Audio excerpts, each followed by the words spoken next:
Alone. Action.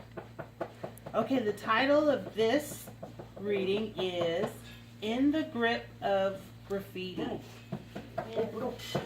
Okay, something to think about at the very top. What is the best way to find the truth? Yes. Two people look at graffiti on a wall. One says, "That's really ugly." The other says, "Bare walls are uglier. Those drawings are art." What do you think of graffiti? As you read the article, ask yourself, is graffiti art or is it damage to property? Suppose you are a good artist.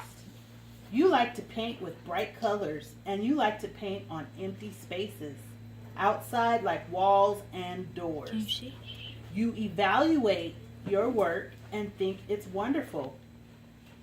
Now suppose you walk outside one morning and find your home covered with graffiti. Would you conclude that that was wonderful too? People have written and drawn on walls for thousands of years. For just as long, people have complained about the markings. However, what we call graffiti today first appeared in New York City in the late 1960s. Young people sprayed paint on walls and sidewalks in their neighborhoods. They signed their nicknames. The first graffiti makers were people with names such as Topcat 126, Joe 182, and Julio 204. These young people called their work tagging. Tagging spread in early 1970s. That is when a messenger, Taki 183, began to tag subway cars in which he traveled. In 1971, the New York Times wrote about Taki 183. The newspaper used the word graffitis to describe what he did. Turn the page, page 14. By the early 1980s, graffiti covered everything from trains to buildings to statues in New York City. The work of one artist in particular caught people's attention. Keith Haring, an art student, began making drawings in subway stations. Workers had used black paper to cover walls waiting for ads. Haring thought the black paper would be a good place for art, so he set chalk to paper. Soon he had made hundreds of pictures. Many liked them. People began to debate whether graffiti could actually be art. Artists such as Jean-Michel Basquiat began making graffiti-style paintings.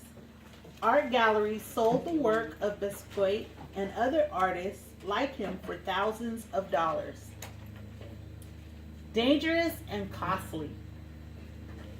Meanwhile, other people began to perceive graffiti as a big problem. In some areas, taggers sprayed street signs until nobody could read them. In New York City, taggers covered whole subway cars. Passengers could not see out of windows or read station signs. Families had to pay to have graffiti removed from their property. Business owners hired people to clean graffiti from their buildings. Cities had to pay to clean graffiti from bridges, tunnel walls, and statues. Graffiti cleanup is still very expensive. The chart below shows how much several cities spent to remove graffiti in 2006. Graffiti costs people money in other ways also. In areas with a lot of graffitis, stores do less business. The value of houses go down too.